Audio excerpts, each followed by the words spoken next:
This one is concerning. There will be a water shortage around the world. Water shortage. There will be water shortage. And it's going to be serious. But the unique thing now about this water shortage, what I saw is that even though it is affecting the world, I saw the one that affected China affecting America. So I was wondering what is affecting China is affecting America. Now, like I said, there will be water shortage around the world. America too will experience it.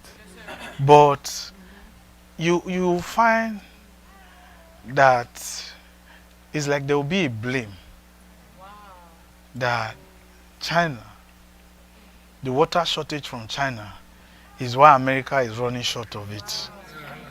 Do you understand? Yeah. And I don't know why. If you ask me honestly, I don't know why. I don't know what China got to do with America, with water. Isn't that amazing? See? Does that make sense? But we're looking at what is not seen to observe this thing carefully. The water shortage in China will affect America, and I don't know why. Really, I really don't know why. Many rice farmers in the north of Italy are on the brink of financial ruin as the region suffers from the worst drought in 70 years. According to the data available, a drought like this has never occurred. Never. This season, they have already lost 30% of their harvest. There's just not enough water for everyone. For now, all they can do is keep the pumps running and hope for falling temperatures. And above all, for rain.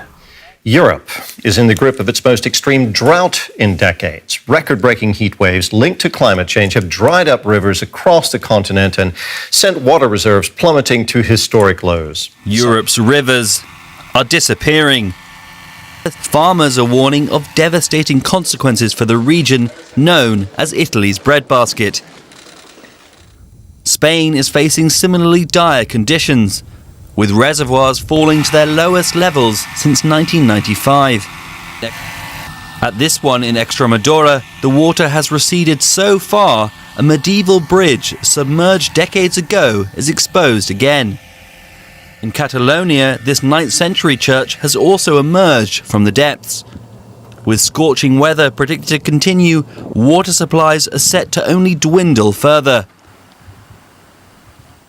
Even the notoriously wet UK is facing drought conditions, with the source of the River Thames drying up for the first time since at least 1976, amid record-breaking heat and low rainfall. In France too, rivers are drying up, like here in the northwest, where the Loire, the country's longest river, has fallen so low in some places it can be crossed on foot. To the east, sinking water levels in the Rhine are threatening not just fish, but the German economy too. The river is a key economic artery, with barges transporting millions of tons of cargo, including coal, oil and gas each year.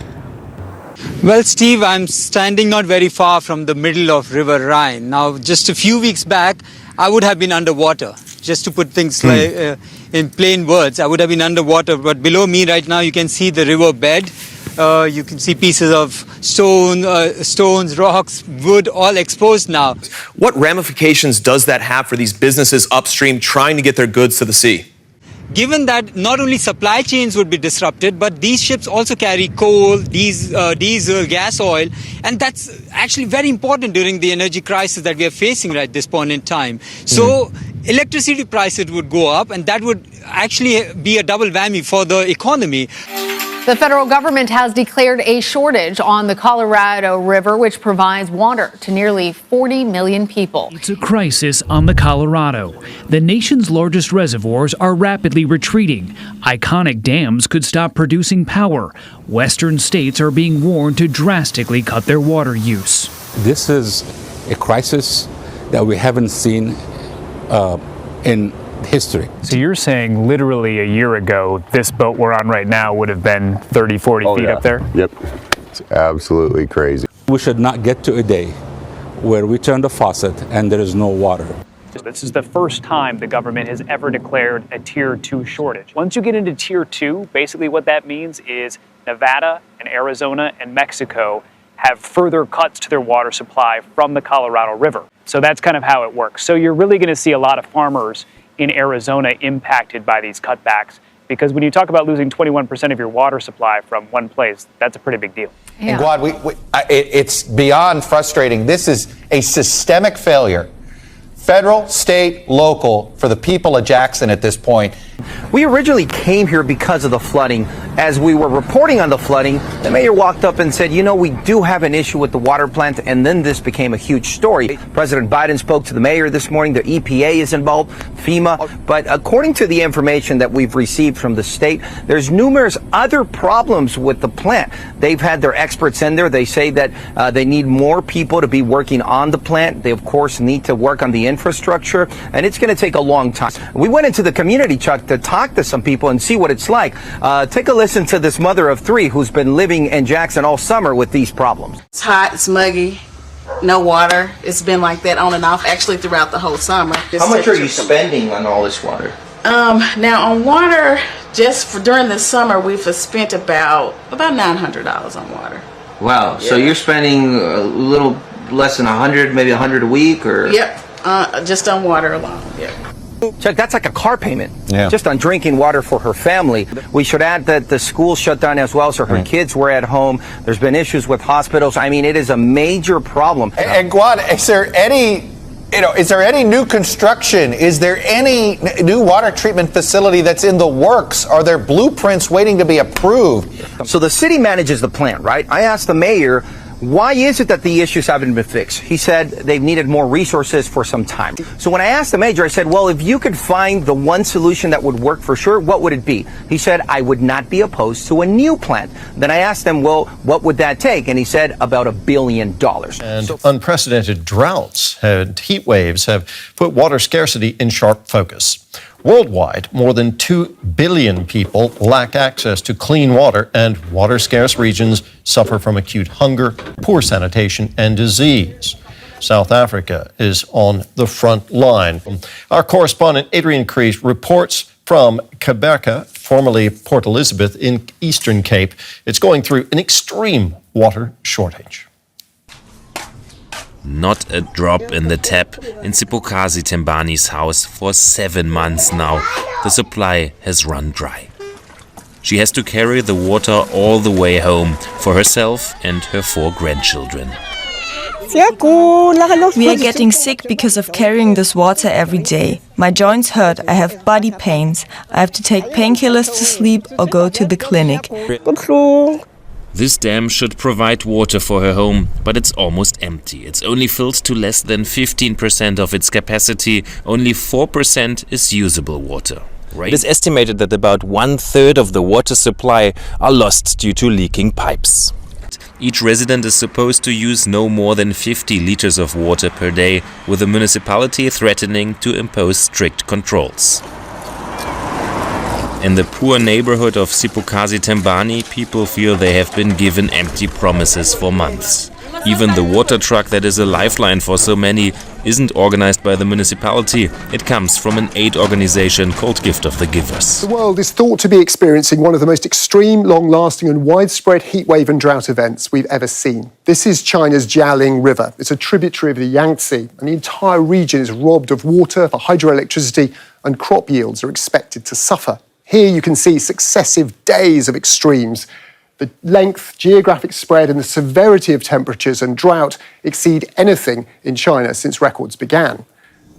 So China has been forced to ration electricity. Power cuts have been ordered. The province of Sichuan is resorting to some extreme measures. Outdoor advertisements, subway lighting and building name signs have all been switched off.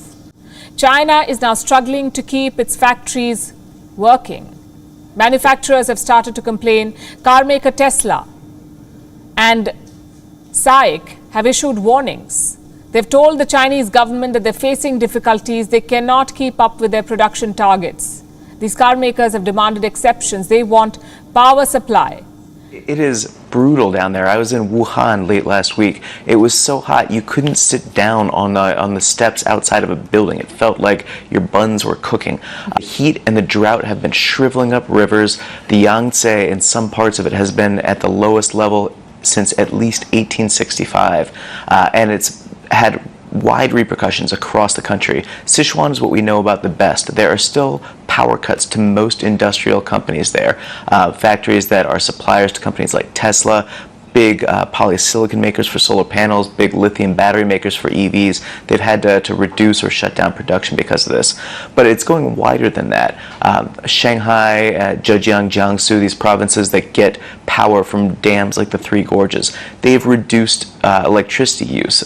Shanghai has shut off its famous Bund skyscraper lights just to try to help out and preserve power for the central part of the country.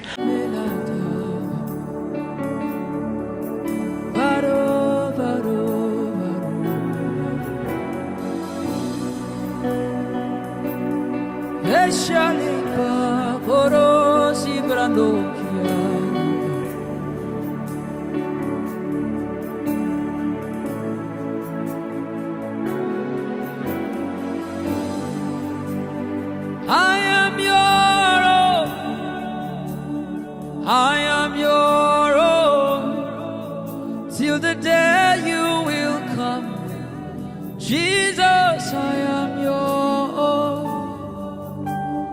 I am your own. I am your own. Till the day you will come. Jesus, I am